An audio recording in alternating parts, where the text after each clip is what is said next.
Learn how to build a better sign and print shop from a few crusty sign guys who've made more mistakes than they care to admit. Conversations and advice on pricing, sales, marketing, workflow, growth, and more. You're listening to the Better Sign Shop Podcast with your hosts, Peter Kourounis, Michael Riley, and Bryant Gillespie. Before we jump into the episode, I wanted to give a quick shout out to our sponsors. A big thank you to GCI Digital Imaging, grand format printer to the trade. GCI is not just your average print shop. They pride themselves on providing you with a fast, stress-free experience when outsourcing. Their no excuses mindset means no matter the job, they'll have it done on time, every time. No other vendor will go to the lengths that GCI does to ensure you're a satisfied customer. To hear more about their approach to business, hop back in the archives to episode 9, where the guys and I interview owner TJ Bedact about top-tier customer experience. So if you're looking for a high-quality trade printer for banners, mesh, coroplast, and more, TJ and his crew have your back. Big or small, GCI does them all. Check them out at printgci.com. Guys, welcome back to another edition of the Better Sign Shop Podcast. I'm your host, Brian Gillespie. I'll be joined by my colleague, Peter Kourounis, the Sign Shop Yoda, in the actual episode. But we had a bit of technical difficulties when we were originally recording this episode. But I just wanted to come back with a quick intro and say thank you for being a listener. And I really think you're going to enjoy this episode with our special guest, Dan Yoder of Sign Art Studio. Back to the episode. All right, guys, welcome back to the podcast. I've got a very special guest, Mr. Dan Yoder from Sign Art Studio. Dan, huge fan of your work, man. It is, I don't often curse on the podcast, but it's fucking awesome, man. I love the work that you guys do. Was super excited when you reached out and, I asked to join us on the podcast for an episode.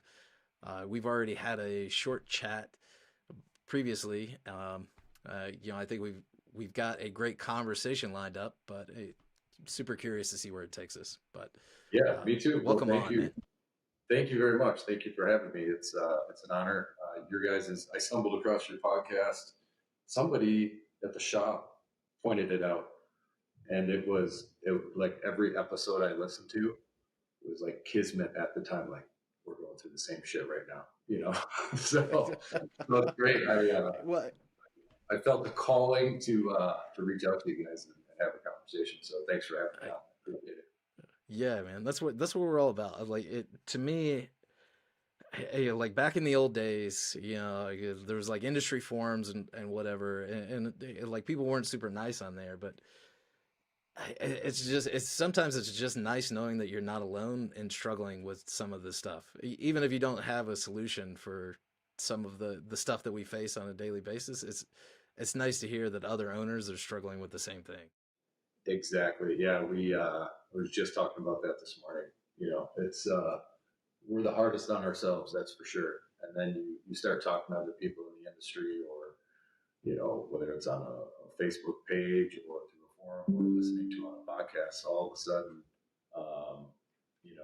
you're like, hey, you're not alone in this. So yeah, it's cool. And it's interesting, and I'm sure we'll get into it a little bit, but like Letterheads is such an inclusive group of people wanting to share tips and tricks and all that. But when you get into the bigger shops, it seems like that type of culture almost doesn't exist. Nobody wants to peel back nobody wants to show behind the curtain. Yep. So just because there's a fear of losing the secret sauce or whatever it is. But right. Before we get too far into the weeds, why don't you, for anybody who doesn't know you, like give us an intro to Sign Art Studio and yourself, and tell us about your background. What's the story of your journey? Well, thanks. Yeah. So my name's Dan Yoder. We have Sign Art Studio here. Been in business since 2005. But yeah, I always interested in art. And drawing like Metallica album covers and stuff like that as a kid. And so yeah, I just had a passion for art. I didn't know what way that would materialize as I, came into adulthood. But yeah, I got a job at a sign shop when I was 19 years old, and Vital Signs in Verona, really great dudes. And they were still doing hand lettering, pinstriping, airbrushing, um, a bunch of dimensional signs too, gold leaf. Everything was cut out on a bandsaw. We didn't have a CNC router, digital printer. So I was fortunate to come up in a shop like that. And I remember walking in like with like child wonder, and I'm like, holy moly, is this a thing? Like I can do this for a career? So yeah, I fell in love with it right away at 19. And then I got fired very quickly after for being, 19. And it was well deserved. I remember I was asked to code out some boards, and there's a little bit of an art to that. We use MDO all the time, and so we code out these boards, and you oil base and do it with a foam roller, and you can roll the bubbles out and get it like glass. And I remember Mark Kramer, who worked there. He's like, go ahead and code out these boards. And for some reason, I took them off the sawhorse. I sat down on the ground with the panel next to me and was rolling paint. And I'd roll it off the board onto the floor, from the floor back onto the board, putting all the crap from the floor on. He's like, what the hell is this kid doing? So, long story short, my tenure didn't last long there in the beginning, but I did come back, I don't know, 3 or 4 months later. Okay. So they were willing to have you back then. That's good. So yeah, then I stuck, I think all in, I was there for 6 years.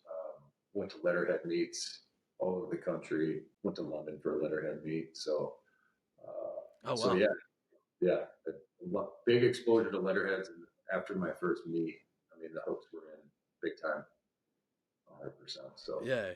that's it in a nutshell.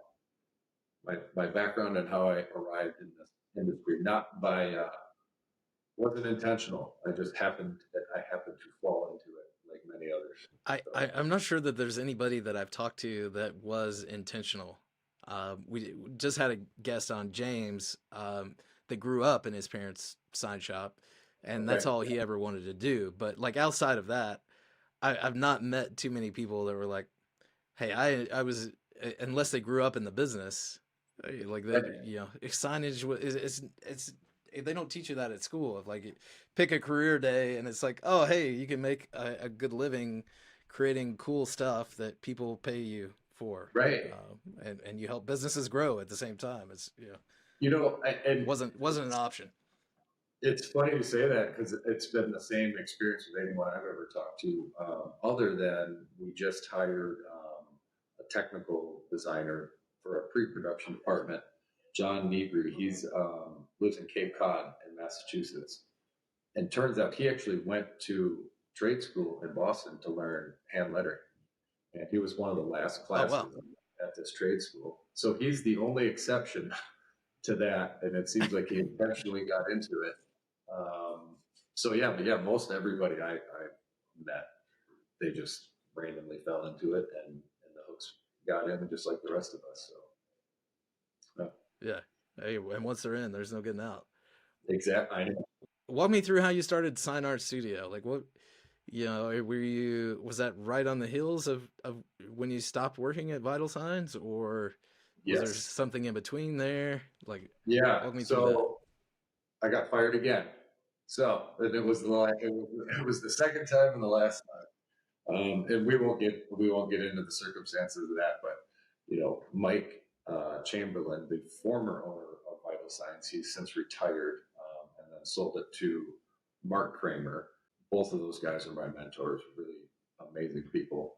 But we're on great terms. We have been for a long time, so we moved past that point in time. But yeah, we got, actually my dad and I were going to build custom hardwood furniture, and so we had kind of started a side gig doing that, and then it turned out we wanted to do it full time. So, but then that while that was happening, so this was back in 2005, when I was 25 at the time, there wasn't any income from that in that moment. So that's when I started Sign Art Studio.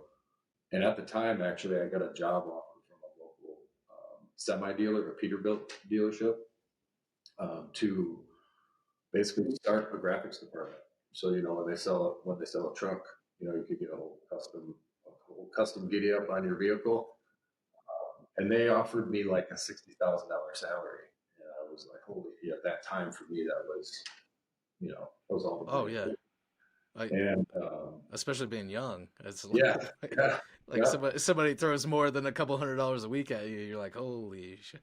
yep, yep, exactly. So it was, at the time, the girlfriend I was with at the time, she said, because I'm like, I don't know what do I want to do. And she said, well, if you take that job, will you always wonder what could have been, or will you start a sign shop and always wonder what could have been if you would have taken that job? And so that was like, you only live once, so let's do it. But yeah, then I started that in 2005, just a one-man operation. I think the first couple months I just worked out of a corner of my parents' garage. But yeah, I just hit the streets and looked for signs that either needed an update or businesses that didn't have a sign to begin with. And yeah, so a couple months after, I moved into a 150 square foot shop, just right here in town, no bathroom or anything like that. And I had a buddy of mine who help part time. But yeah, I was going to sit on a stool and hand carve and hand paint signs. And then somewhere, it was probably 2006 into 2007, moved into a bigger shop. I think the workspace we had is about 1,500 square feet, and got a job to design and build a monument sign for a local office park development. And I had a blast designing it. It wasn't anything that we'd really done when I worked at Vital Signs. It was more of an architectural approach, Sure. and that changed the whole direction of Sign Art Studio. And we started moving into, you know, slowly but surely moving into bigger commercial developments. And eventually in 2007, we got our UL listing. And yeah, we kind of took a departure from what I thought I would do, which is, again, do all sorts of hand painting all the time. So yeah, and at that time, so it was 2007, there was three of us. And then so it's 2020, almost 2024, we've been in this space for 6 years. When we moved into this space, there was five of us, and now we have 28. Wow. A lot of So growth. just in the last few years, like growth has exploded then. Yeah. And I was going to keep it small. We didn't really look for work. People kind of came to us and just decided at a point in time, we had carved out a little bit of a niche. We weren't doing anything that other shops couldn't do. We just started doing stuff that other shops weren't doing anymore. And I think I got you. yeah, it carved out a little bit of a niche. Some, design is hugely important. I think that's the basis of everything, as far as I'm concerned. And, my training was from a letterhead and a sign painting standpoint. So I think that gave a leg up in some ways. It's like, honestly, I think if there's a crux in our industry, at times I think it's design. I think it's undervalued, and sometimes I see signage work that I'm just like, really, like that's really. And I get it. Customer could have been involved, or they're, my niece designed this logo for me, so it's got to be that. I know the story.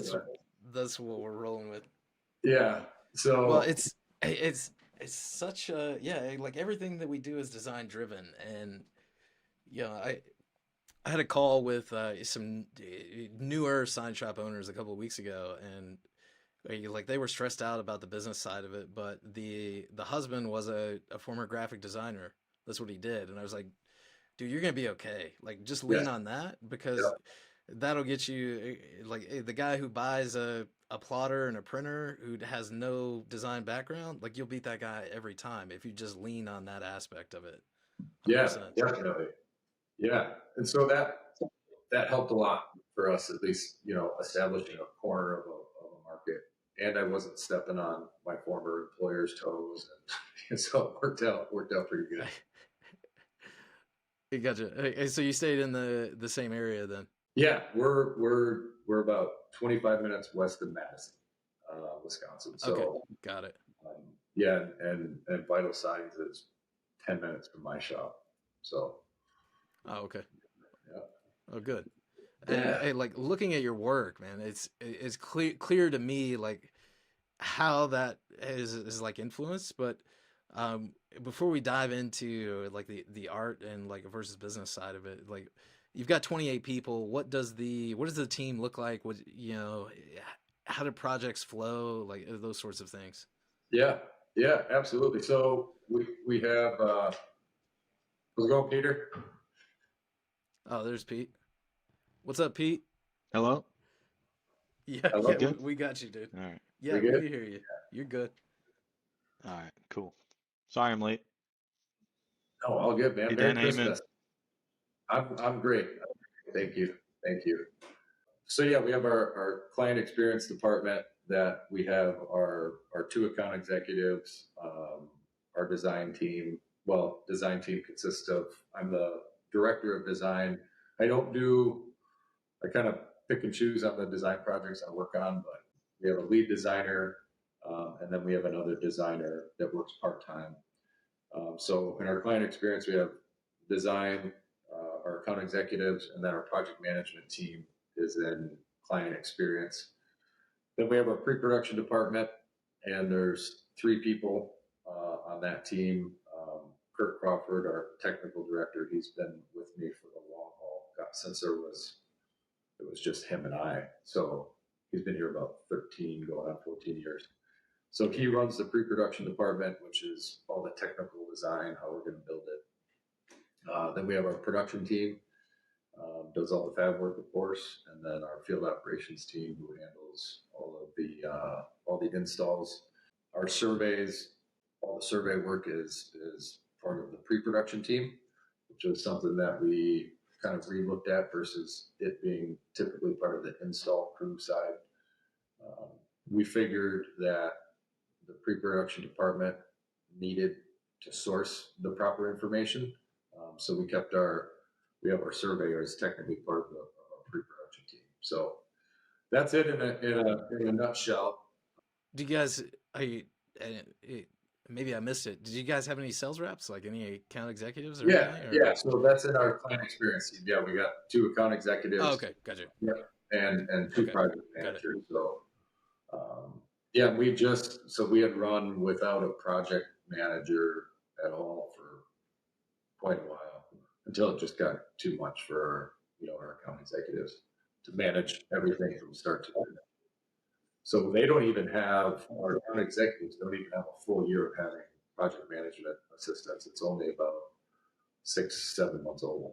So we're like a startup again, as we keep telling ourselves, which makes it a little easier, when things aren't going as smooth as we know they can. A little more palatable. Yeah. What are you guys doing roughly, like annual revenue? Just so like the listeners have got like a sense of Yeah, size. yeah. So we're gonna close out the year. We're gonna be just under 5 million this year.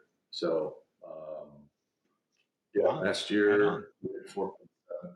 So yeah, it's we wanted this year to be modest growth over last year, and really, last year was very chaotic.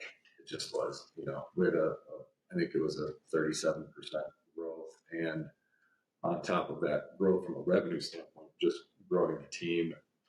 A lot of people who've never been in this industry joined our team, and a lot of tripping at times. which challenging, but we're starting to hit our stride. Or we have a long way to go, but really starting to hit our stride, and really excited for 2024. I think we're not planning for growth in 24. We want to stay, right in that 5 million range, and really work on refining our processes and working on the profit side of things. Yeah, Yeah. definitely something I want to touch on. Yeah. What was your experience like?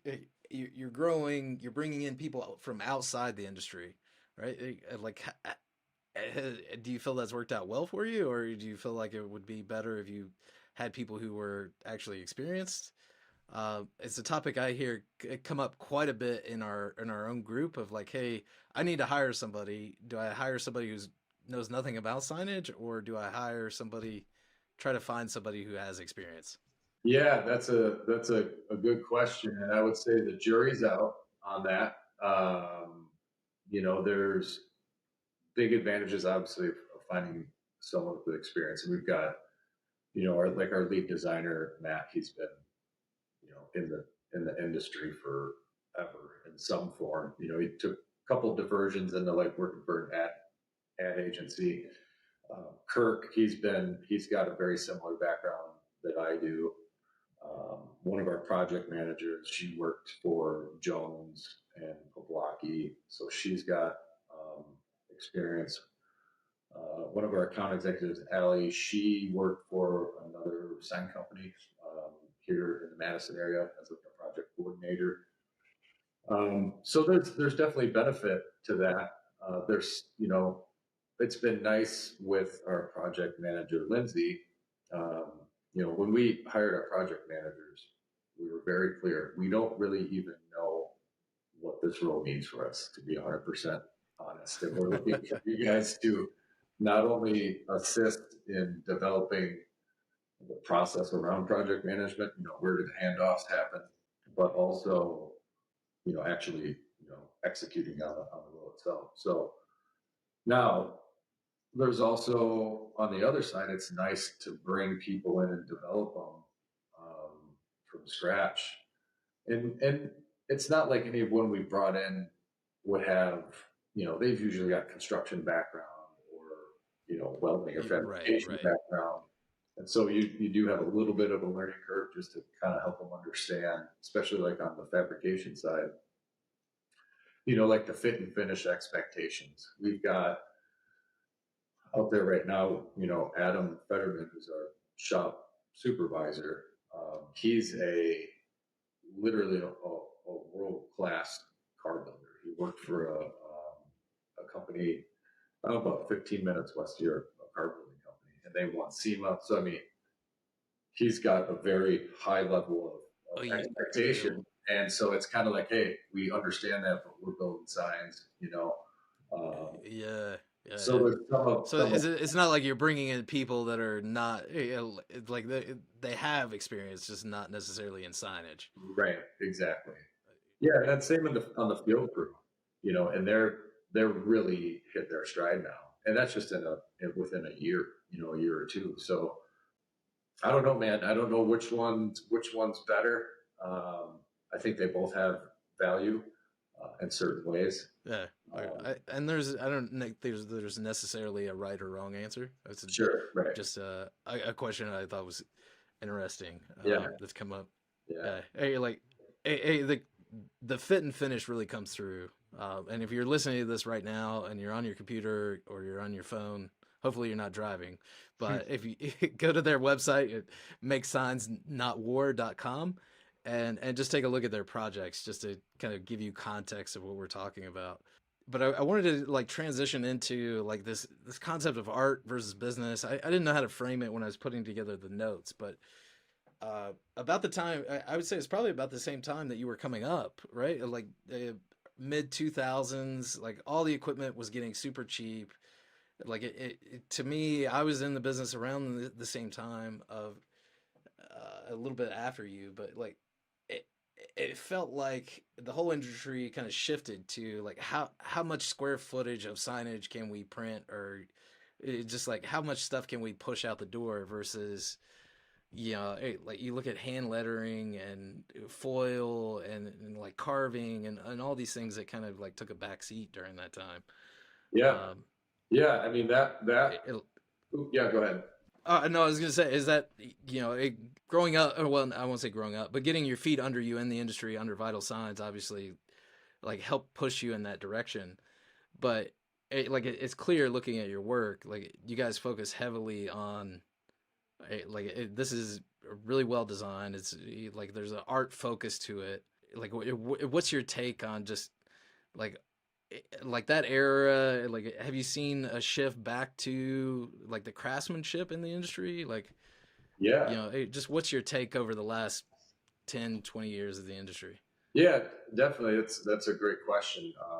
And it's one that has come up often in, just around here in terms of, talking with the team and helping them understand a little bit of the history of the company and, some of the culture and the core values. One of our core values is that we honor our trade's traditions, because I do think that's so important. I know that, like you said, in that 2000s, 2005 on when I started Sign Art Studio, I think there was the dark ages, honestly, of signages, like digital printers, that became a big thing. And also like red channel letters everywhere. Because I think red LED was the cheapest, I think, when LED started coming out. I remember that. And so everything was like red channel letters. And, I can't pinpoint 100% when the shift started to happen. And I don't know if it was more, because we never really got into that. That just I wasn't interested in it. But it did seem like probably, up after the 2008, 2009, 2010, I'd say right in 2010, 11 and on, things started to shift. People wanted something that was not that. And I think the pendulum swung. I don't know if it's the hipster, whatever generation, like we're like, hey, we don't want this crap, I mean, can we correlate that back to like the price of PBR? Maybe like we'll have to go back and look at the numbers. Yeah. But yeah, definitely there was a shift, and I think also then a shift in our mentality here as we we're starting to get more of a footprint and some credibility, but always wanting to come from that traditional foundation that I had, with letterheads and sign painting. We weren't painting signs all the time, but from a design standpoint, good design, let's look at different materials to use. And once I kind of broke out of that, sign painter type mentality and graphics, because we did a ton of truck lettering, which was, they were a blast. It'd be a combination of hand lettering, vinyl, and striping, airbrushing, you name it. But once I kind of explored more and we got more into this architectural stuff, the whole world opened up. Fabrication, welding, stainless, aluminum, natural wood finishes. And so I think it just was it was a good timing for it. And certainly in Madison, it's a creative town with creative individuals. And I think our product fit well with the market here. And we're offering something that nobody else really was, at the time. Two big sign shops went down in 2008 to 2010, and they've been around for a long time. And so once that happened, there was no other UL listed electrical sign manufacturers in our area. There is one, Wisconsin Signing Graphics, good dudes.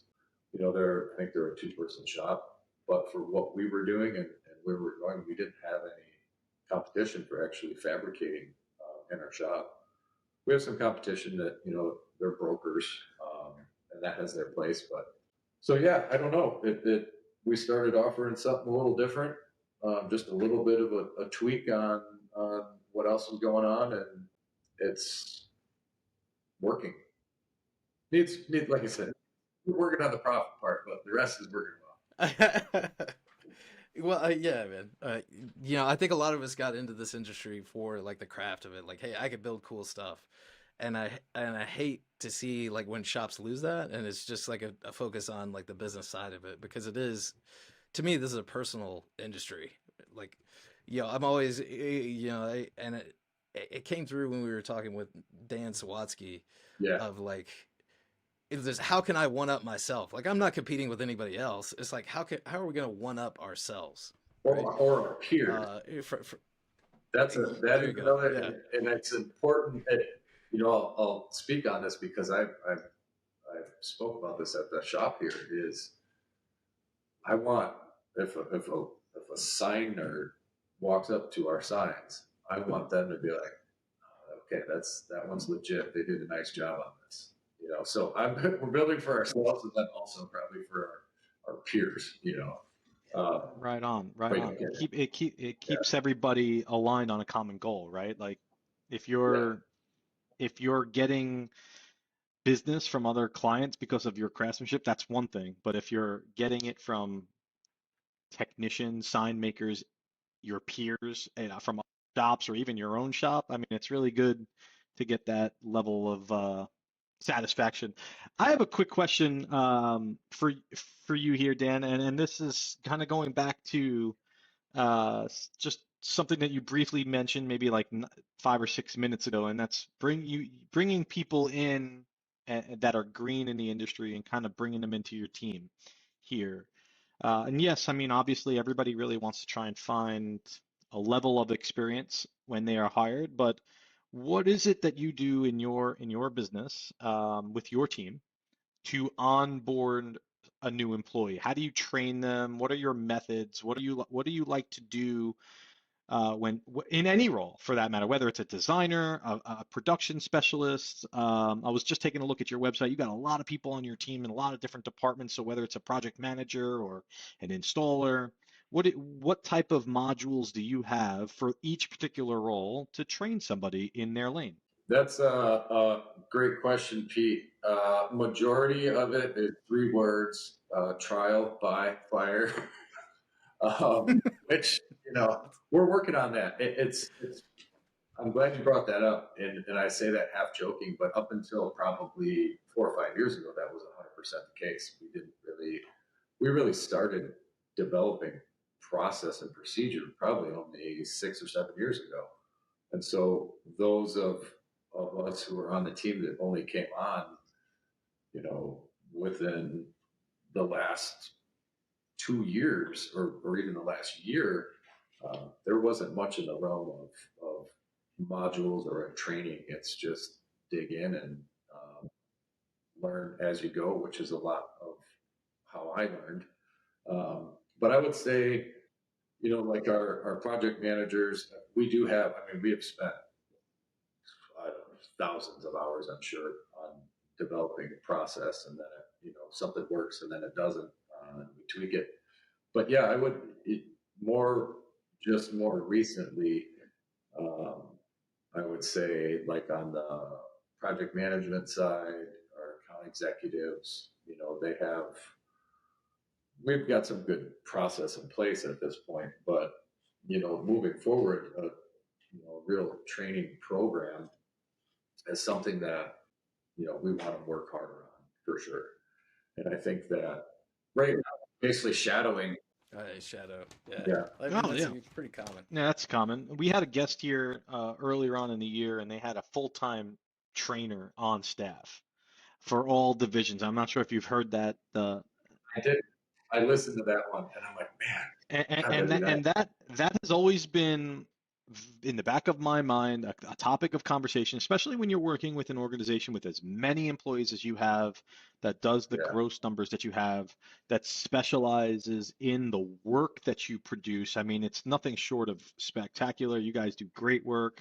Your portfolio is amazing. As a sign maker, as a sign fabricator, I look at this sort of thing and I'm like, man, this guy just gets it. There's some of this work here, like this tattoo shop sign and all the dimension and the level of design that goes into that, the materials that were used. I mean, you just know living outside the box. Like you're not a light box and sign face type of shop. You're the type of No. shop that's going to take that level of design and really make your stamp, make your mark in your own community there.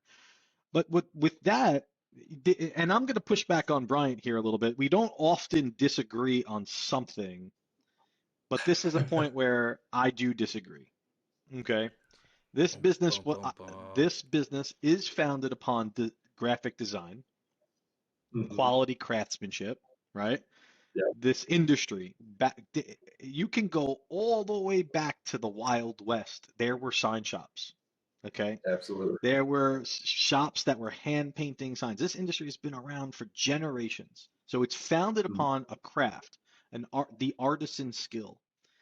But here in today's day and age, especially with all the technology that we have in front of us, now with things like what you could do with AI and Photoshop, I mean, it's revolutionizing, it's revolutionizing our industry, but it is taking the artistry out of it to some extent. I think there will be a lot of people that would disagree with that statement, but there it is impacting that, but what it's not impacting is the business side.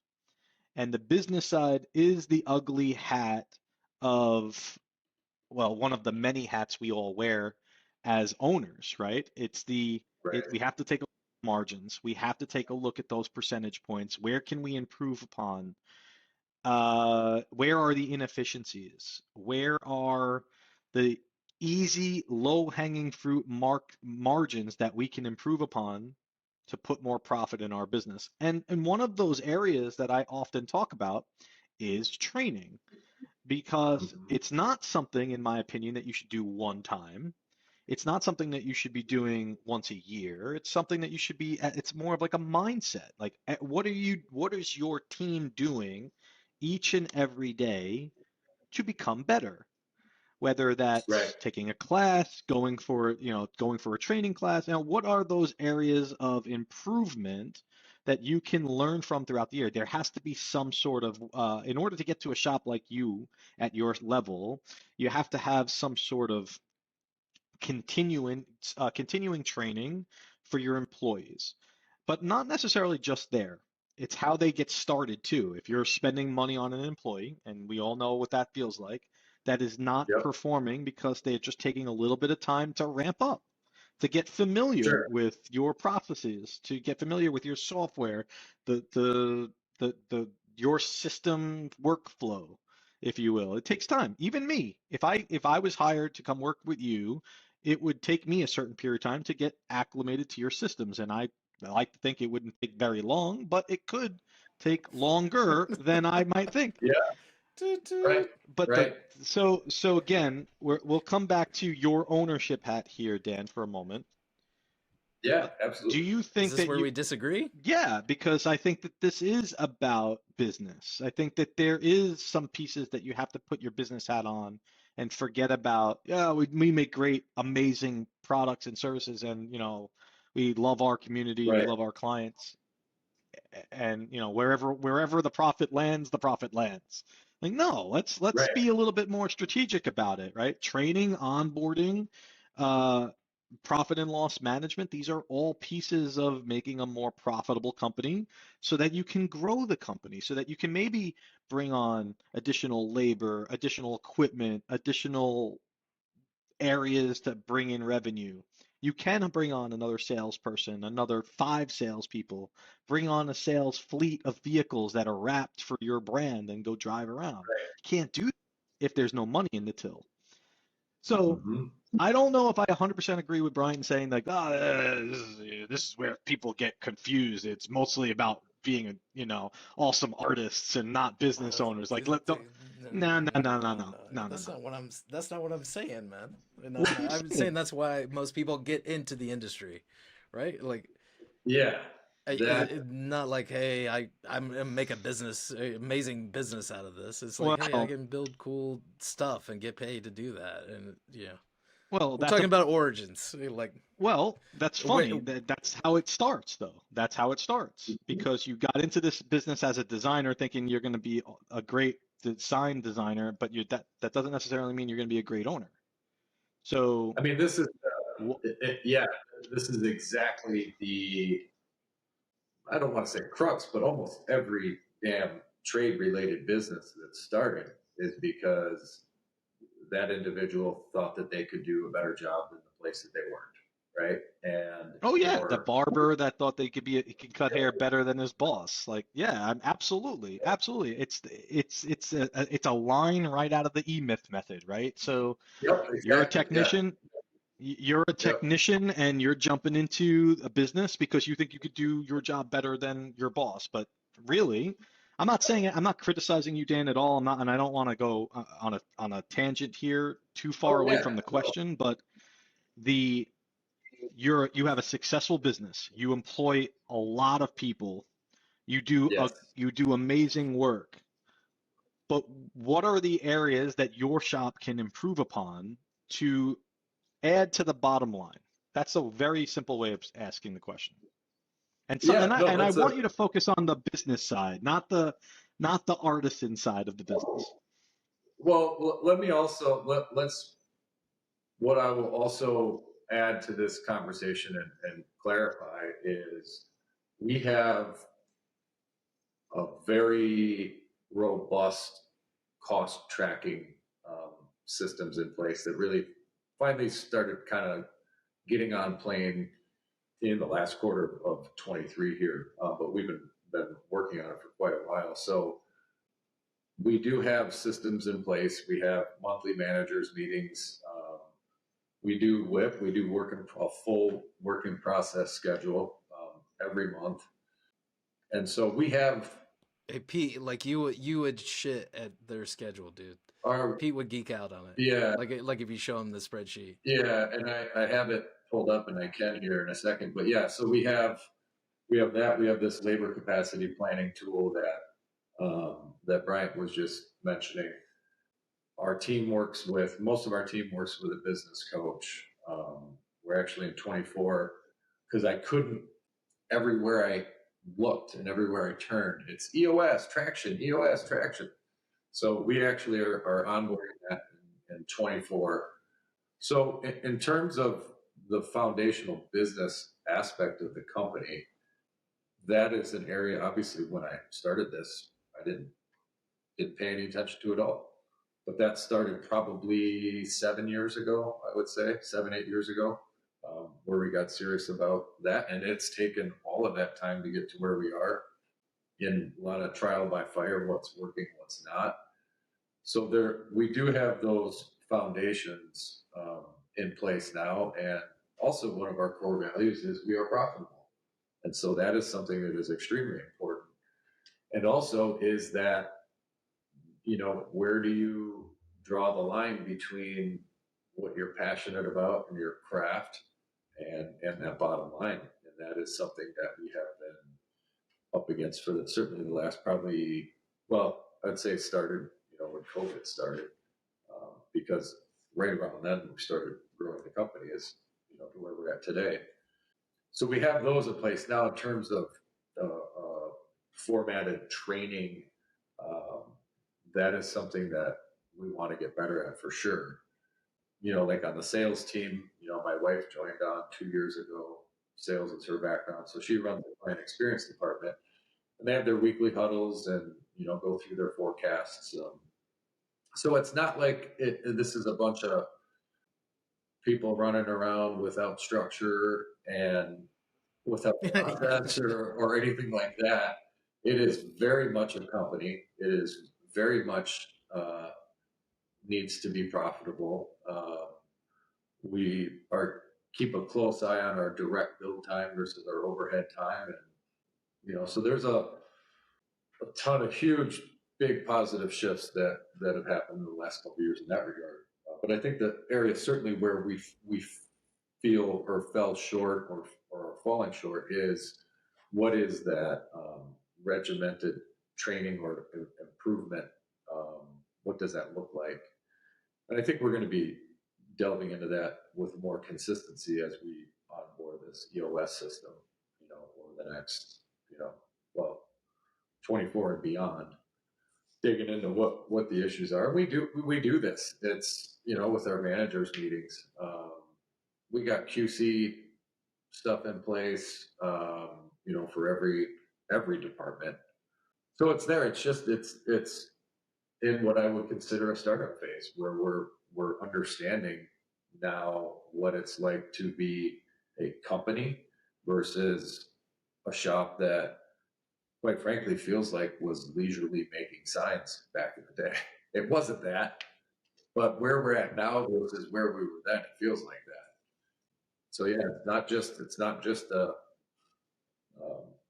couple of people, in a club hanging out making signs anymore. This is the real deal, and it's high stakes.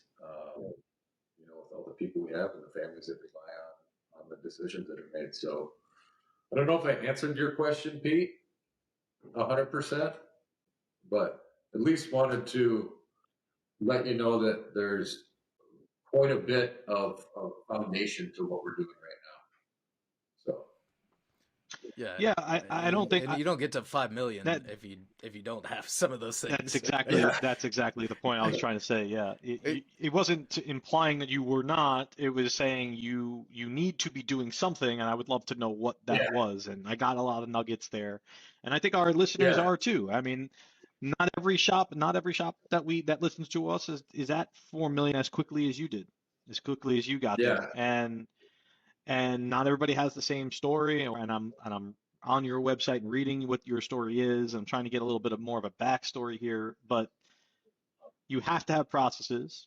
You have to be focused on profit. It seems like you have an EOS focus, which is right up my alley and really happy to hear about. Let's talk about that for a minute. Is that a focus for next year? Is that something that you've kind of brought on late this year? Talk to me a little bit about that. Yeah. So it's funny, I have my business books and podcasts and audio books. I'll say I'm reading actual book puts me to sleep immediately, but I have been interested in that, listening. One that was hugely impactful was Good to Great. I read that, I don't know, probably 6 or 7 years ago. That had a big impact. The One Thing podcast, and then also the book by, I think, Gary Keller, I think is the guy, Keller Real Estate. So that's always, as we've really started to decide to grow this company, something that has been important for me to learn the business side, because I've been a craftsman, most of this journey up until the last few years. So, and then a associate of mine, a friend of mine, he recommended this book, Traction, probably a year and a half, 2 years ago. And I'll be honest, I'm listening to it, and I got about 30 minutes in. I'm like, this is rookie shit. I don't need this. We're way past this. We have these things in place. So I didn't listen to it. I didn't finish it. And then we had a cash flow issue towards the end of last year. That was a scary moment for me and my wife and all of us here. And I circled back to Traction. I'm like, oh my God, like, whoa, back up, Dan. We have so far to go. And so, just probably in the last couple of months, getting serious, working with our coach in terms of him putting kind of the structure together to kind of lead our team with this. And we have a dashboard built out. And so, we work with him, and we just started digging in. That's, I'd say, by the end of the first quarter, I think at 24, we want to have found some rhythm to it, the meeting rhythm, and just digging in. We've always done, like I said, we've always had some form of this through our coach that we work with. But I think, really excited with this exact structure, because I read Traction and then read What the Heck is EOS, the employee guide to Traction. And it's really just an easy format to follow. And so that's what I really liked about it. Some of these business books and theories and all that stuff can just get it can get too deep almost. And this something about the way traction and EOS is put together Yes. just makes it really chewable. So yeah, that's where I would be. What do you, as an owner and having read the book myself and can apply it to many different businesses, but in how do you apply it to your business? Do you have an idea of what people are going to be in those seats and who's going to be leading those Yeah. teams? Well, we already have, we have an organizational chart. We've had one for a number of years, and it gets updated as more people come on. Most everybody's got a job description. So it's taking what we already have in place and kind of filtering it through, the EOS, that system, and tweaking what we already have in place, basically. But I think what I'm really looking forward to is finding a rhythm to actually solving, some of these challenges that we face. There's so much that happens in our managers meeting. We talk about these things, right? And there's a lot of talk, but getting it implemented has always been a struggle. And we've had a lot of successes, but a lot of times we have a lot of failures in some of this as well. So I think for me, it's the format of it, taking what we already have in place, like our company values. I'm just going through again and reevaluating. We don't have a defined mission, so that's another one that I'm excited to, put down on paper. It's in my head, and how we get that out. So That's a fun one to always try to articulate after so many years in the business, right? yeah, When you're first starting out, you don't really realize like you're driven by something, right? yeah, But like when you have 28 people on staff or you have 50 people, like that mission becomes like the underlying driver of just about everything that you guys do, right? It's got to come yeah, back to that. yeah, and it's the other thing too is ultimately getting 100% clarity on what we do want, what the future does look like. There's a very common conversation with the company is a goal of $10 million a year. But then also I'm like, well, why is that the goal? Why is it 10? What's magic about 10 million versus doing the type of work we want to do, having the profit margins that we want to have? Because when you have that trifecta of are you the best around at it? Are you passionate about it? And are you making money doing it? Then what more really do you need in the end? And so that's a thing that I have to get clear on. My wife and I is what do we want out of this? 5 years, 10 years, 15 years down the road, so we can really get clear and get everybody aligned with that. We already do have client classifications, C through A plus through C. We have sign type classifications that we put together as well, so we can start to understand. Okay, so we know the type of clients we want to work with. How many of those clients do we actually work with? We know the type of signs we want to build. How many of those signs are we building, and are we profitable? With those types of signs. And the interesting thing is the ones that we enjoy the most doing, for the most part, are the ones that we're the most profitable on. And yet we continue to take work that we are not terribly interested in. So it's all part of what I'm excited about onboarding EOS is we have all this great data collected. We haven't done much to arrange it. So the other one I'm excited about is the weekly scorecard and what type of information we're going to be putting together for that. So yeah, I think. Man. Yeah. Lots of stuff to unpack there. Yes.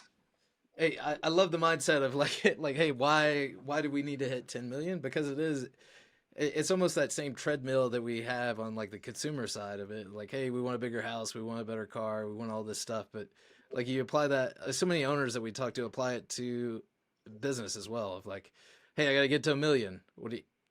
are you just going to stop when you get to $1 million? Like, what happens the day you hit $1 million in sales in your sign shop? Do you just automatically go in, confetti falls from the sky, and everything is gravy at that point? No, it's more of the same, right? Yeah. It's the next step. So like, when is enough enough?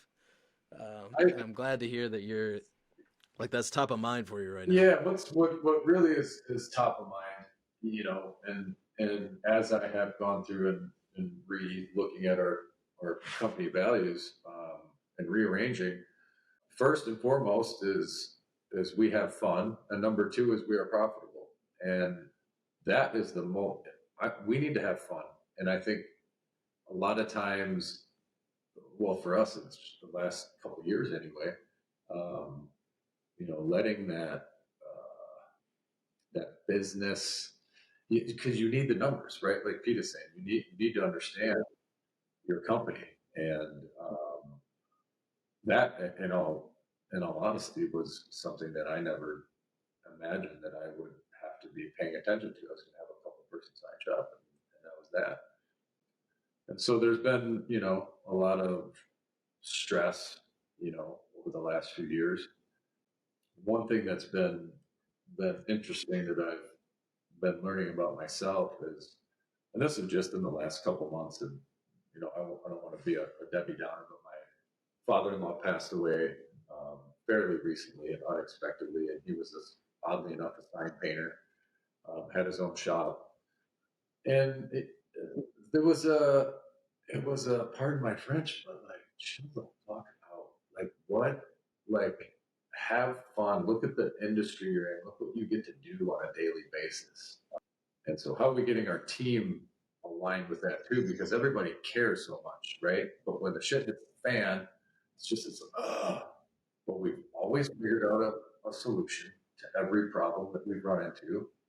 We have managed to make our customers happy most every time. Like, we'll figure it out. And so what's been interesting is I have been working more on the business in the last couple of years. Just in the last couple of months, I've been, like, I had to go out, I did some reverse hand painted lettering on glass for a customer on their storefront windows. I was in the shop building a sign over the weekend last, fabricated aluminum, neon, hand lettering.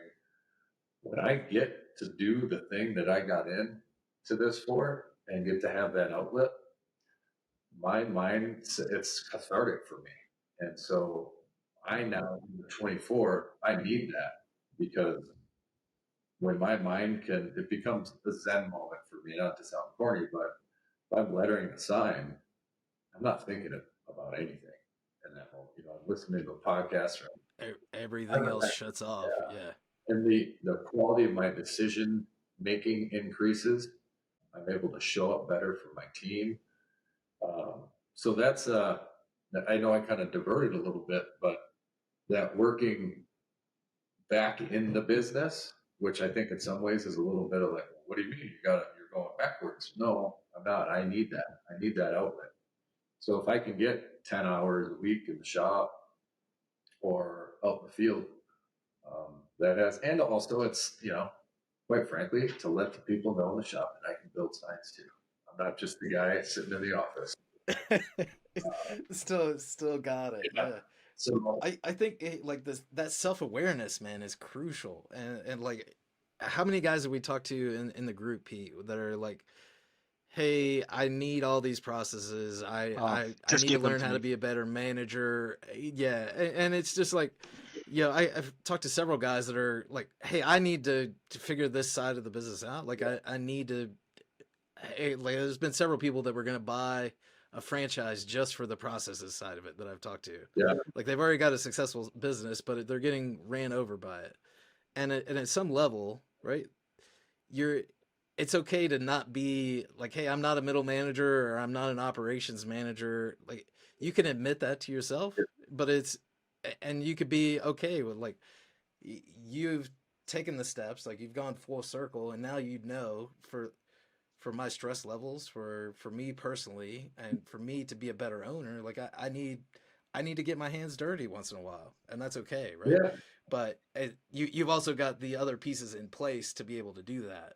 And the message here that I would say to everybody is like, if you have the self-awareness to know, like, yes, I'm the owner of this business. Yes, I still love to make signs, but I don't necessarily want to be the manager. Like, I don't want to manage the whole team.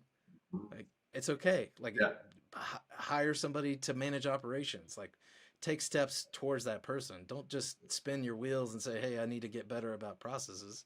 Like, if you know yourself well, hey, and you know you're not going to make progress on it, hire a coach. When did you guys start working with a coach, Dan? I think it's probably 5 years ago now, 4 or 5 years ago. It was no, God, time flies.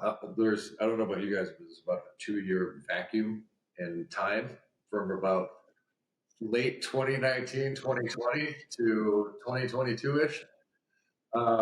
So yeah, probably 5 years ago now, we started working with a coach, and that was through the One Thing podcast. So I reached out through their format or through, whatever, one of the links on the podcast, and got connected with Dave Goodall. And so, yeah, that's kind of when it all really got momentum. I wrote like a manifesto on the customer experience. I remember digging in on that, and really that was kind of the start of it. And then also my dad worked here for about 6 years, and he's got a business background. And leading up to that, we'd meet once a month. He'd come up to the shop and we'd talk about things. So all that, developing the business side of it, like I said, it's probably 7, 8 years old, 6, 7, 8 years old. And that was really my core focus. And every day further and further away from building signs, from designing signs, from being out in the field. And that's the natural progression, right? Of becoming more of a leader, and showing up for people in that regard versus, being a technician. But like I said, I'm finding that I need that outlet. That's really, I'd like to make things with my hands. That's what brings me the greatest amount of satisfaction, and allows me to be better for my people and show up. Because I've got high expectations, and so having that outlet has been, or realizing that I need that outlet, I guess, as of late, has been good, definitely. Yeah, hey, that's great, man. Well, I was just going to say the other thing too about process, right? The other day, I'm just kind of like, there is a time when the process should be and can be diverted. And when we built such rigid walls everywhere, process can, at times, I feel anyway, I've learned, is it can stifle, it can make it more inefficient in certain ways. And so that's another big push in 24 is, how do we define, when are we going to script the process, right? Because this company is so built and tuned around, and more complex fabrication type projects, so when like a door vinyl job comes in, it's like, like we're a battleship, going down a little creek. It just doesn't, that process doesn't, it's a good analogy. Doesn't work all that well, and then at times, I think process can be used to, like, you're doing it wrong, follow the process. And so where's the balance in all that? And I think that's something that I'm eager, because we've gotten so almost robotic in certain ways, that can bite you in the ass too. If you're so rigid all the time, and you can't be a little bit flexible when you need to be, that can make things not as fun as they could be. Former colleague of mine, Dawn, I don't know if you're listening to this, but she used to say there was the processes, and then there was the process for managing the processes and knowing, like, when shit needs to go, or when to create new processes, adapt those things. And I definitely agree with you, because I love systems and processes, but like if it doesn't make sense to me, like I don't adhere to it at all. I know that's, yeah. And then I'll get, and we'll develop this thing. Everybody will have their input, and then we'll make it the Bible, whatever the thing is. Is it a tweak on a change order process or warranty or service jobs or whatever? And then something will land in my lap with say it's something that might require a warranty card. We'll call it warranty card because we use Trello. So there's the card thing. And I'm like, no, we don't need to set up the card. It's 5 minutes. Someone's in the area. I noticed that a screw backed out on a panel sign on the outside of the building. Just put a note together so they know what to do. But we do not need to filter this through 3 different people. Our accountant doesn't need to do a journal entry to bill a warranty to field ops. It's just, it'll take 5 minutes. So it's like that kind of stuff. How do we find, how do you map it out too, so that there's some consistency, But Pete, what are your, I know that from listening to podcasts, because you also do consulting work for other sign companies as well, right? And some of this world we're talking about right now, that delineation between the process and the follow the process, but when does it make sense and when doesn't it, It's something that we've run up against, certainly challenged, because then people are like, this is the process, you must follow the process, Let me give you my two answers to that. Okay. If you were one of my clients and you came to me with, we have some processes, we have Trello. God, I hate Trello, but it is what it is. It's the best that we got right now. It's so freaking easy to use. It is super easy to use. It is super easy to use. And you know what? It is what it is. It's not a big deal. But you're using. It's better than our paper tickets that we had on the wall. You know what? I will agree with that. It's better than your plastic jackets and pen and paper. So I will agree with that. If you have a process that identifies what happens when this happens, okay? Yeah. So gosh, you kind of took me by surprise with this question. So I'm going to kind of go backwards. What I would say to you is that in my process by which I would help you create in your shop, there would be at some point a divide, a front of the house conversation and a back of the house conversation. And then your process is built like when a lead comes in, this person is handling it. What is the call to action? What is the appropriate action for who is taking it? And that's going to lead into like an EOS question, like who's going to handle that responsibility? What are the unit of measures for that individual? What is their record of performance going to be? How many appointments do they need to make? How many phone calls do they need to make? How many dials do they need to have? What have you? But when you're architecting the workflow of this, which is how I would recommend doing it, I would actually, Brian and I do this a lot. We get like a Figma account and we start mapping out like the architecture of a workflow in shapes and colors and arrows and all sorts of yes, no logic, right? When this happens, this is what's going to happen. When it doesn't, this is what happens next. This is the campaign that they get thrown into. This is the drip campaign that we do. This is how we text the customer. Like we infuse marketing over operations so that it works in unison with your operation. So that's the backstory of what I would tell you to do in terms of building out your processes. But a little bit more just quick overview. But in the instance where a customer calls and says, hey, I need something done, doesn't really matter what it is, that takes 5 minutes, that is to me, that gets handled in the first step of your process. That doesn't make its way to 3 people. That makes its way to the first person that qualifies the customer, that qualifies the want or need of that individual and communicates it to the right department head to handle the project. It doesn't need to have its own jacket. It doesn't need to have its own workflow. It may mean you stopping there on the way home, on the way to your home at the end of the day, and with a screw gun and taking care of that one little screw that's loose. That might be what it is, and it never needs to make its way into the ecosystem. But it does need to be communicated. So the challenge would be, is it getting communicated to the right individual? That's the winning ticket. That's the process by which the person, when your phone rings, ring ring, hi, this is Peter. Yes, we make that sign. No, we don't make that sign. Yes, you are a customer I want to make happy. No, you're not a customer I want to make happy.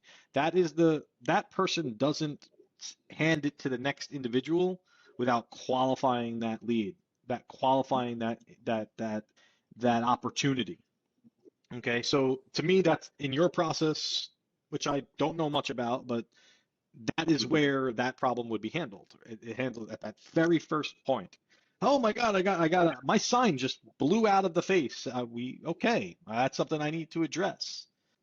Hey, I've been there. That's a little more than a screw gun. That's That's more a than a little screw more gun. than a screw But I've gun. been there. But I'm using that as an example for a reason. That would definitely require another card, another jacket, another team meeting, what have you.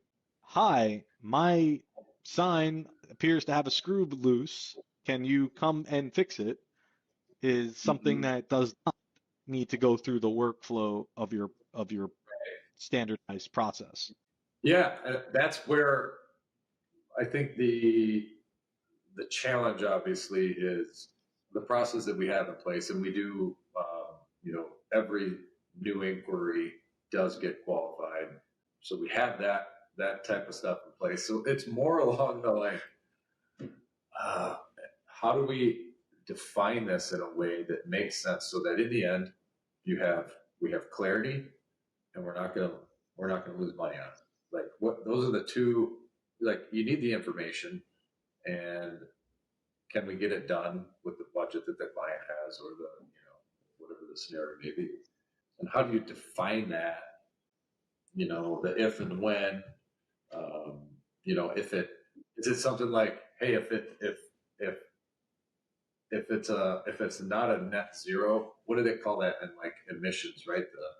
If it's not I don't know if this is gonna articulate Net zero, Carbon zero, net net zero like that. zero, emissions. yeah. Yeah. At the end of this particular scenario, if you go through all the process of creating the warranty card, and it's got to we bill it, the warranty, to the particular department, so we can track that and understand what's going on. If it needs to touch that many hands for a 5-minute thing, how do you define that in a way so it's clear for the people that are making these decisions? And I think that's the tough part. All the rigid process that we have in place is there for a reason, and when the process is followed, for the most part, it works. But I some don't of the actually little think stuff. it's that. I don't think that this part is that complicated. This part is just taking. It really is you, right? If you're the chef of the kitchen, the captain of the ship, it really Yeah, does require you to sit down and create a yes/no chart, right? yeah, We can oh, call it whatever you want. You call it a playbook, you call it a manual, you put it into like a trainual type setting if you want, but it's really just a document. This is the type of customer we want. This is yeah, one that is it an existing client? Yes or no? If it's an existing client, we want it to be qualified, right? That's a simple answer. So if it's somebody yeah, that bought a sign from you recently that has an issue with your sign, this is a yes. This is a yes pass through.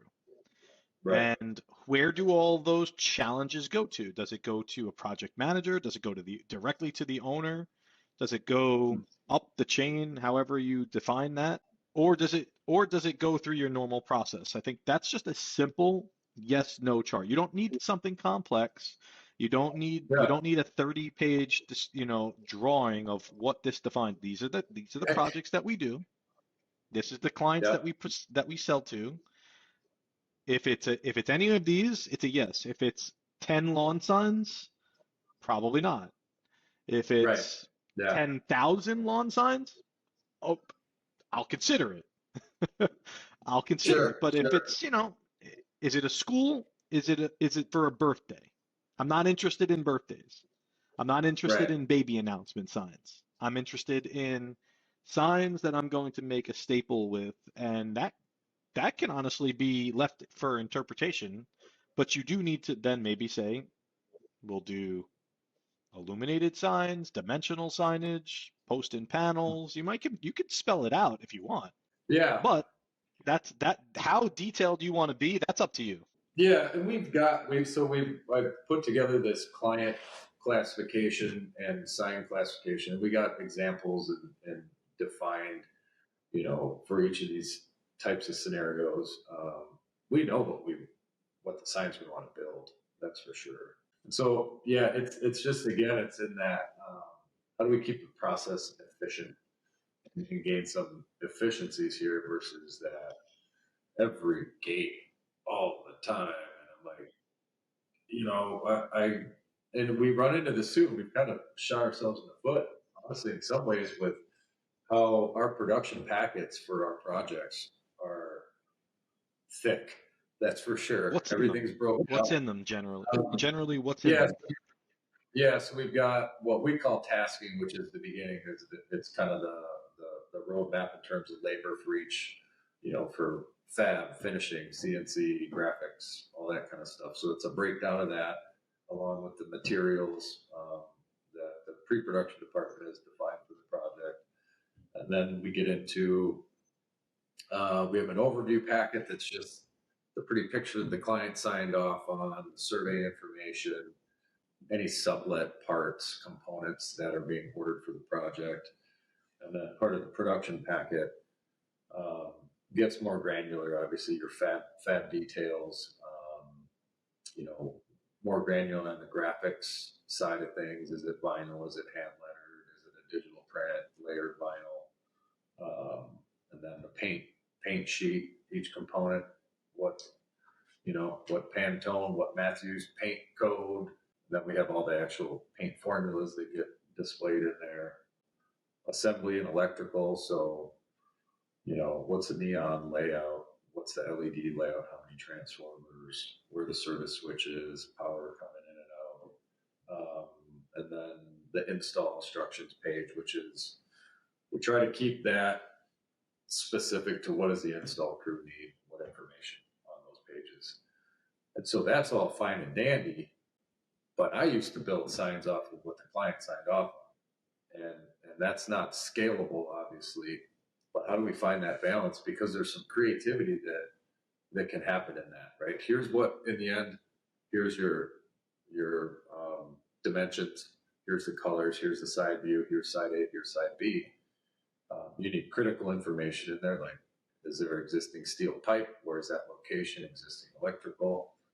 But beyond that, and then within the constraints of this budget and this list of materials that we have in inventory, do your thing, because that's, I think, where we let the individual, one, have a little more creativity in their day, but two, I think gives them a better understanding of the project or the product as a whole versus being almost like part builders. It's like build part A, build part B, put part A and part B together, And so sometimes then it's like, if not all of every single piece of information is not there, it's like, well, what do we do?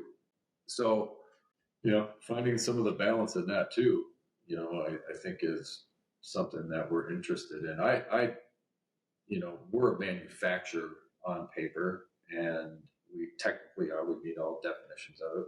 We're actually a registered manufacturer in Wisconsin, but we're also craftspeople, in the end. And I don't want to lose that aspect of what we do. And how do you not lose that aspect of the culture you want, but, looking at your TPS reports and your, all your bottom lines, and your this and your that, where's the balance in all that? And can it be, can you have your cake and eat it too? And I think that's what we're trying to find out as a company is, can we have that atmosphere? Can we have that, motivation to build the product that we want to build, and also, have the numbers that we're looking to have.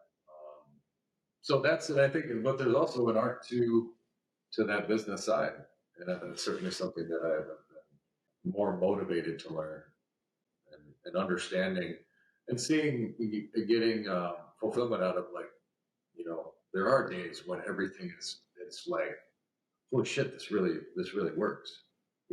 The well-oiled machine. And you see everybody's happy and there's smiles on everybody's faces. And so it's there, but how do you keep that art craft, and that business in the bottom line? How do we keep those things together, working in alignment? And I think that's just where we're at in this current juncture. I don't think there's not an easy answer for that, right? I think it's something that every shop struggles with at some point of like where's the balance between the two, right?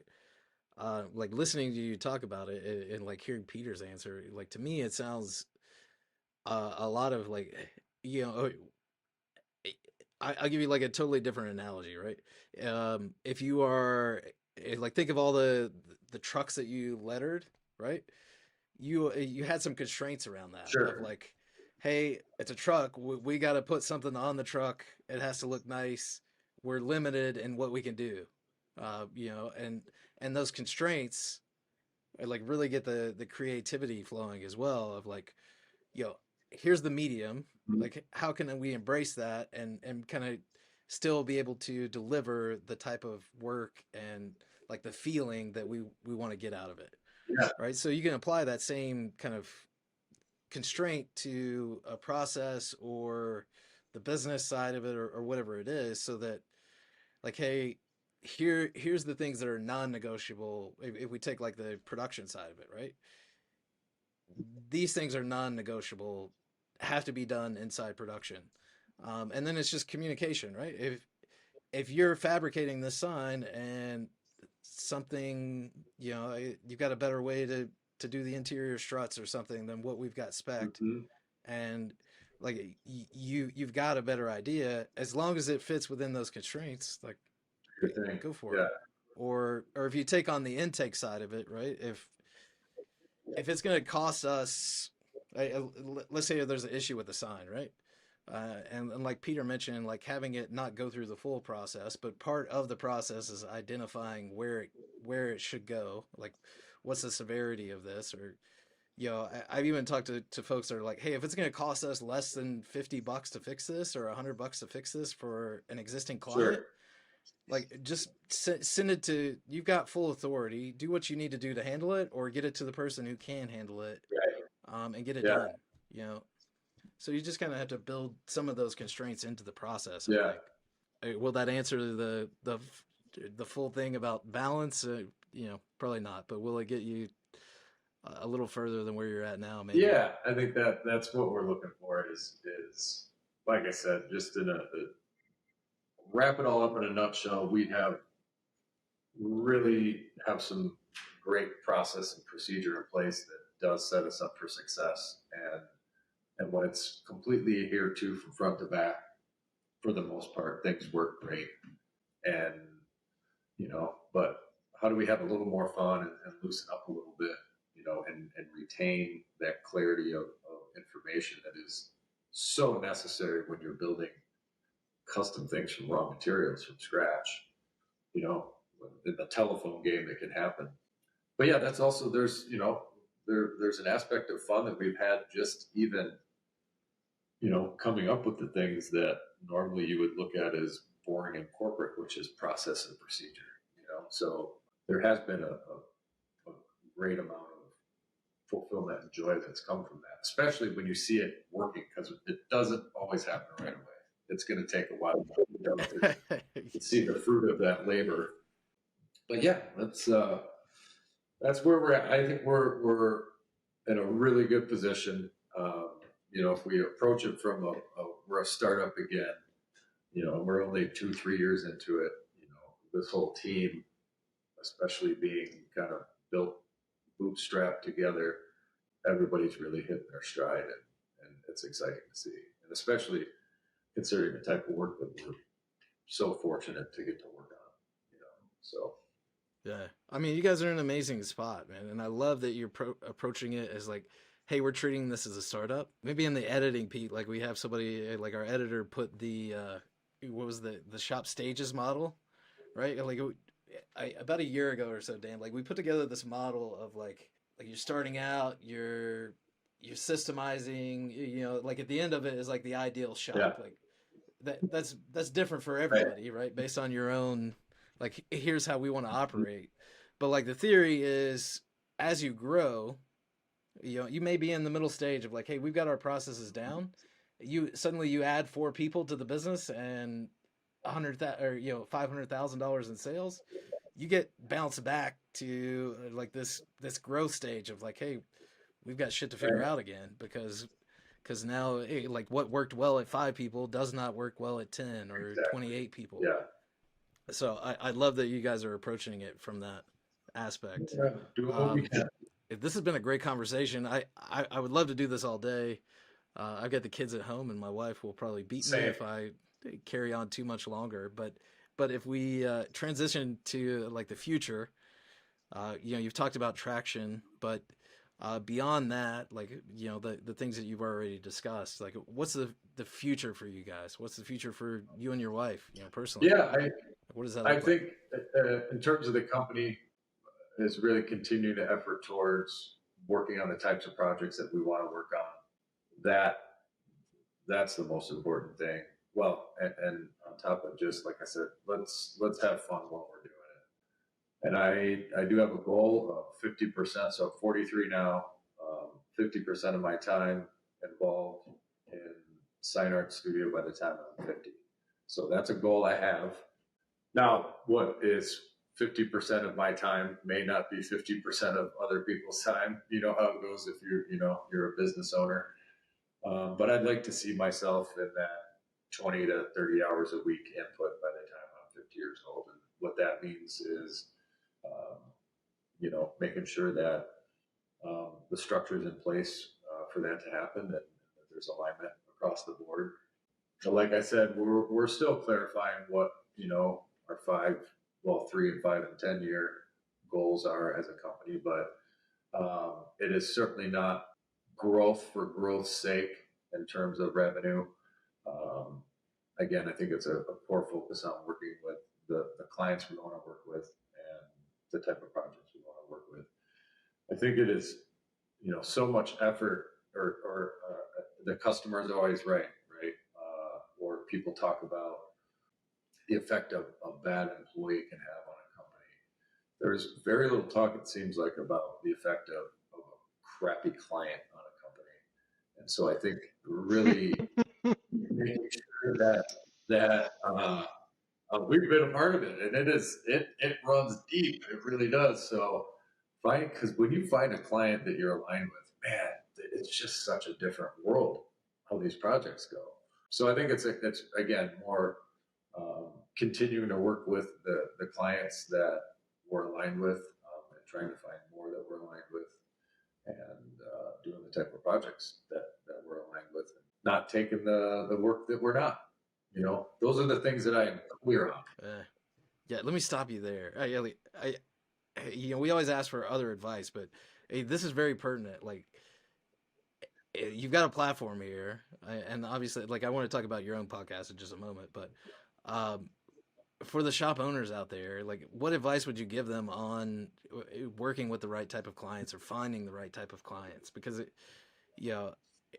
it seems like, hey, you guys have really hit your stride with the type of work, and granted, it's not been easy to get here. Yeah. I don't want to like do like the DIY, like, hey, here's Dan's business, and 30 minutes later, oh, it's freaking amazing. Right. But like, what advice would you? I feel like that's something that everybody struggles with. Of like, hey, this is the type of work that we want to do, right? This is the work that we're currently doing. Mm-hmm. These are the type of clients we want to work with. These are the clients that we currently work with. Yeah. Like, is there any like nuggets or like wisdom you could share with the shop owners out there of like how you got from point A to point B, or what that, like anything you can extract out of it? Well, one, we're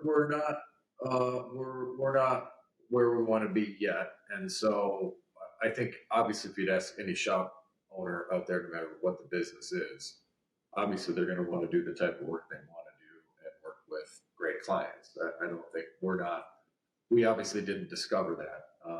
But for us, where it started, and so we can start to understand it better is that we are classifying. We have a set of standards in place for, what is an A plus client?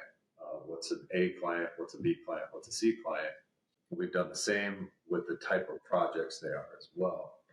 And I think that has started. And then we also have a couple other layers in terms of like project complexity as well, which we rate 1 through 3.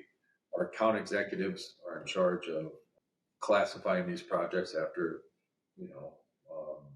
so my wife does the qualifications of any new inquiry if it's a new potential new client.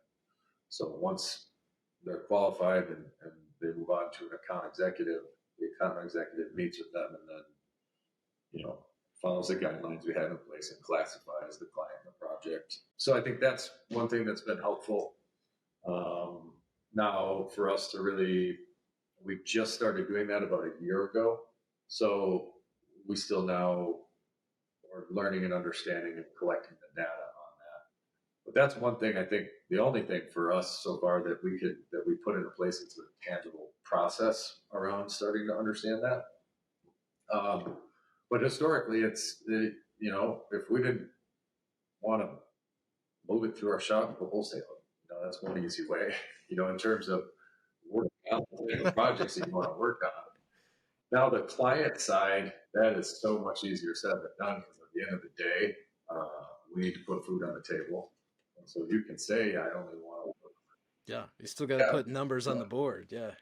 So that one's more challenging, but I think we have certainly gotten better at turning projects away just in the last couple of years. And the unfortunate thing is sometimes you don't know what that client's going to be like until it's, you're in deep. And so, that part's a learning process, but the experience of working with a customer that you're aligned with versus one that you're not is such a different experience. It's collaborative. It's, they're so much more engaged. They like nice things like we do, so that's such a different experience, What is on like the A plus list? Like, like for the criteria. So you got like the specific, like, hey, here's our A plus client. Like, what are the things? Because, hey, like I have this conversation with new sign shop owners all the time of like, hey, who are your top 5 clients? And they're like, who do we do the most in sales with? I'm like, no. Like not who gives you the most money right now. Like who are your best clients? Like who do you, it's a mashup. Yeah. Right? So our A plus clients, one are, they were an A client. So if we get a new inquiry, we do a reach out, we're doing some hunting on an A client. They're not a customer yet, but from what we can tell by looking at like what are their, if it's a developer, what are their developments look like, what kind of architecture, what's their vibe. We'll do a little homework on that. So that would be an A customer. A plus customer is that repeat customer. There's a level of trust. They seek a long-term partnership. They're very partnership oriented, right? Because that's important. We're human beings. Like shit happens from time to time. And is that type of client understand that, and you understand that of them, and so it becomes more of an actual partnership. Do they have the same taste in the product as we do? Quite frankly, do they take our advice? We're not doing it for any other reason than have their best interest in mind, right? So when we want to bring our professional thoughts to the table, are they receptive to it, or is it just like, nope, this is what we need to do? No, you guys are going to do what we want you to do. Just make it fun. Do they pay their bills on time? That's another one that is part of that equation. Are they good communicators? Because it's fine if they like nice things, if you have the same taste, if all these other things, but if you're trying to get that vector logo from them for 2 weeks and that's holding up the project, then that can be a potential problem, for a long-term partnership. So those are the key ones, at least in our A and A plus clients. As you go down in grade, obviously you guys can put 2 and 2 together where that. Yeah. So yeah. No, it's helpful to go into.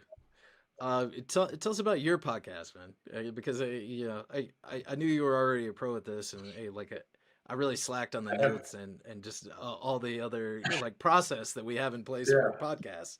I personally am not a pro. I have 2 podcast episodes under my belt. Maybe pro from the standpoint of I listen to podcasts all the time. But no, we've been talking about it for a very long time, and it was started. We're going to start it before COVID, and in fact, my first guest was going to be I forget what his title was then, but I think Director of Building Inspection in Madison, to talk about the sign code and why it's so restrictive and all that stuff. But anyway, then COVID happened and that got put on the back burner.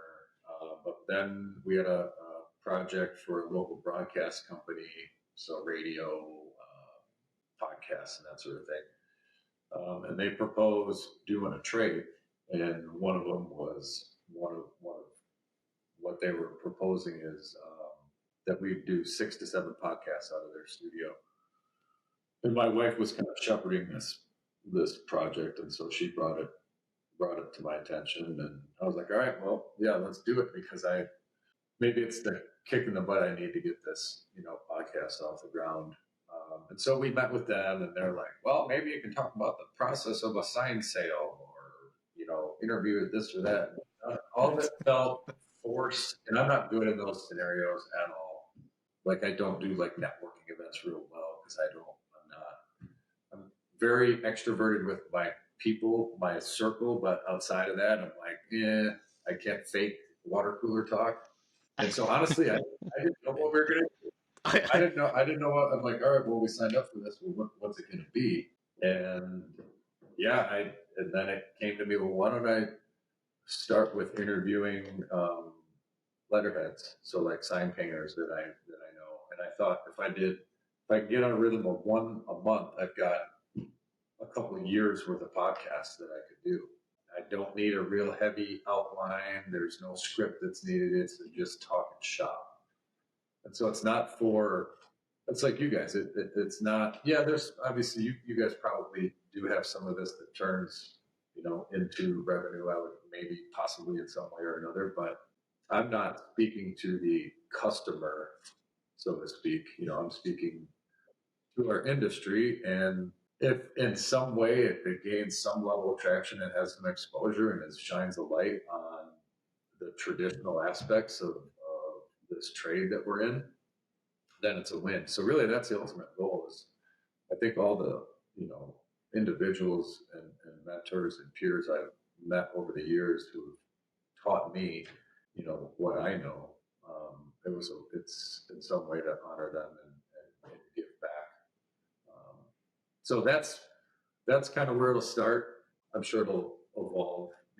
Like my best friend Tom Zicker, Neon Lab, he does all our neon, so we'll have him on for an episode. But yeah, just some of the more traditional areas is where it's focused now, and then I'm sure it'll expand beyond that. It'd be cool to interview the owner of Jones Signs, which is a big monster, national company, pick their brain a little bit on how they built it and that sort of thing. But so yeah, that's where it's at now. And then I think bringing some. Where can people listen to it? So everywhere. It's called MakeSigns.org with Dan Yoder. So anywhere, podcasts are listened to, Spotify, Apple. Okay. You name it. It's all. We'll make sure we put the link in the show notes as well. And then also, I listened to the first episode with Mike, and I thought it was that's my boss, Mike. I love just having just a live conversation of just like 2 folks who know the industry really well, and to me that's the joy of what we do here. Is just yes, we try to have an outline and we try to provide value, and if you're listening, I hope this conversation has been valuable. If it wasn't, I had fun, Pete had fun, hopefully Dan had fun as well, but hopefully there's some value in it. But for me, this part of it is like you mentioned cathartic when you're actually building something. For me, this is kind of cathartic as well, where it's just like, hey, you just get to turn off everything else and just talk shop with Absolutely. somebody who knows and just gets it. Yep. Or our YouTube channel, Make Signs Not More TV. We post the podcast there, and it's fun to watch because we do try to pull up examples of the work too, which is fun to see. But yeah, that's it. Wherever podcasts can be listened to, and then our YouTube channel, Make Signs Not More TV. So yeah, right on. Dan, this has been awesome, man. I really enjoyed it. I hope you'll come back on sometime. Yeah, man, I'm in. You know that. I feel like there's more conversations to have. For sure. Well, I appreciate you guys having me on, and happy holidays to you and yours. Yeah, Merry Christmas from my wife and I. I'm not sure if you can see. Yeah, I noticed that, man. I'm wondering exactly what's going on in that household of yours. She got me a. Mine's called me 4 times. Mine's called me 4 times in the last 5 minutes because we're supposed to get on the road and head to Illinois. So. Yeah. Yep. Yeah. Call me. Well, get after it. Stay out of the doghouse. Right. Yeah. All right, call gentlemen. All right. We'll see you, Dan. All right. So that's the episode with Dan. Pete, stop typing on the keyboard and give us your rapid fire takeaways. Okay. So first and foremost, he's got a lot of raw talent. I see him. Looking at his site and looking and listening to him here today. I think he's in such a short period of time. I think he's got something here put together that it needs to be recognized. It needs to be celebrated.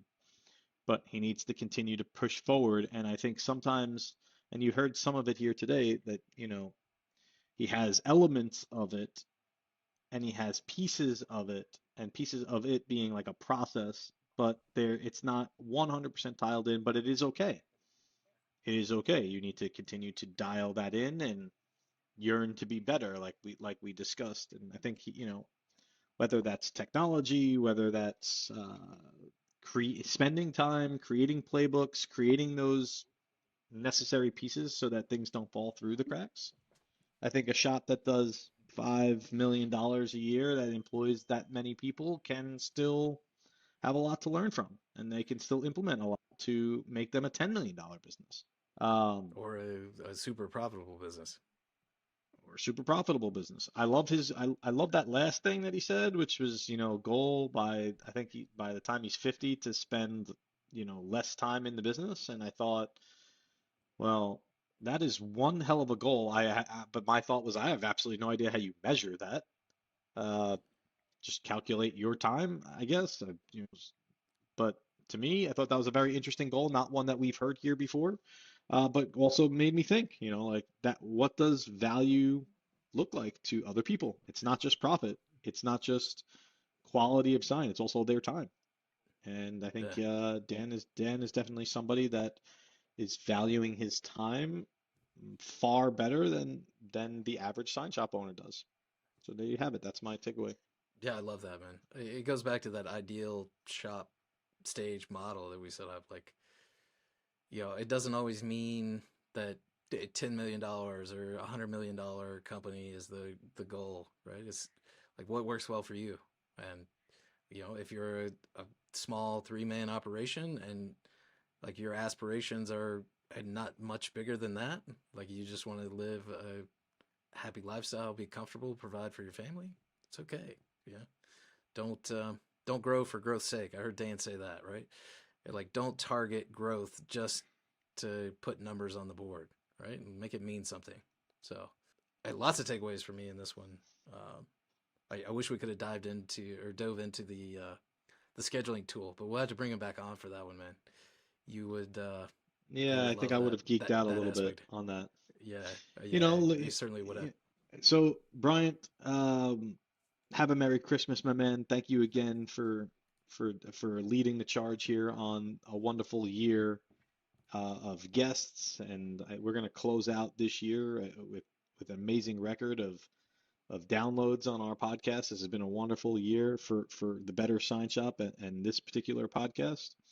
But just wanted to say thank you, and Yeah, I'll see you on the other side of the year.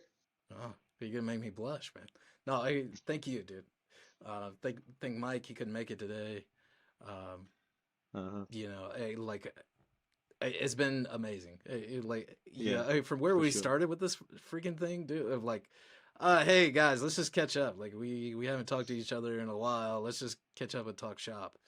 To now, where we get to interview guests like Dan and other industry legends like Dan Antonelli and Dan Sawatsky. I don't know if it's just like a Dan thing in the industry. I don't know. Whatever it is, lots of Dans, but lots of Dans.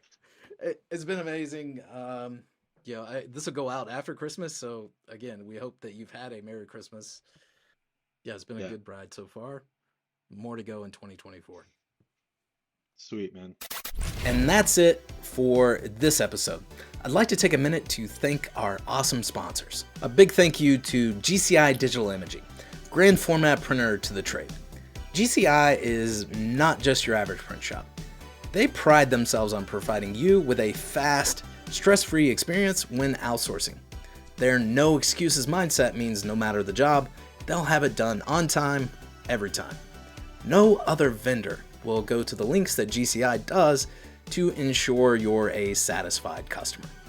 To hear more about their approach to business, hop back in the archives to episode 9, where the guys and I interview owner TJ Bedact about top-tier customer experience. So if you're looking for a high-quality trade printer for banners, mesh, coroplast, and more, TJ and his crew have your back. Big or small, GCI does them all. Check them out at printgci.com. If you liked this episode, make sure you hit subscribe to get all the latest episodes and check out our website, bettersignshop.com. Get free resources and helpful tools on growing your shop. Thanks for listening.